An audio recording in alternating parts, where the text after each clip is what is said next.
It's been a while since you left the ship. It's called Delirious, like our love. It's a weird name for a ship, but it's just a name. It's a good boat, and it takes a minimum of 2 people to handle it.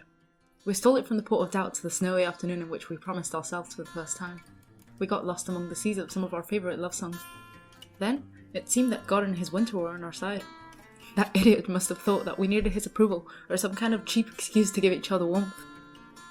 At that time, he was on our side. How beautiful were all those boat trips.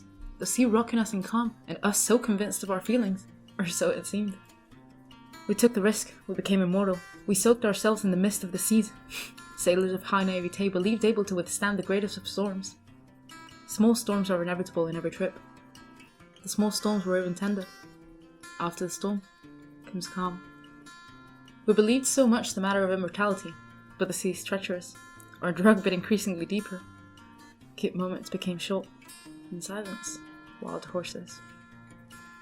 I learned to enjoy life little by little, that at any time changes your plans. But yesterday we fixed the broken bits. Well, actually, we didn't. I think we never fixed the broken pieces, but it seemed like, which is almost more dangerous than broken ones. We didn't dare to look. A patient needs to know they're sick to go to the doctor.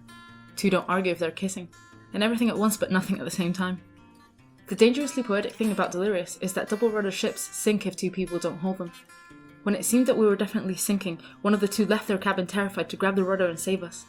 We looked for each other because we wanted to find each other. I still remember my choke in anguish, opening cabin doors wide open in search for that embrace at night. There was always a hug at night, and never a cabin far enough from each other to separate us. But the guardians of fear woke up from the Port of Doubts, and they had been looking for us for months. On one of those nights where I was looking for you, with anguish in my throat for you to please return to the rudder, because I couldn't do it alone, I didn't find you. I wish you had been there, my love. You should have seen them. They were taking over our boat. I came to think that it hadn't been your fault, that the fears might have taken you while we were sleeping. Or maybe you just abandoned me to drift. Or maybe you found a better boat, a longer kiss, and a prettier girl. Before the sea swallowed our little Delirious, I looked at the sky and saw the window of God closed. That he was no longer at our side. I miss you more than myself.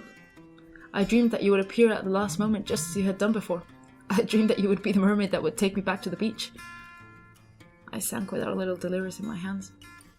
Sometimes, I think if I should have jumped when I had the chance, if you should have been the last one to look for me with the anguish in your throat.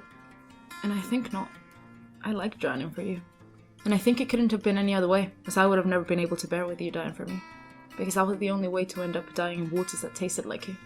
The last one to fall out of love loses.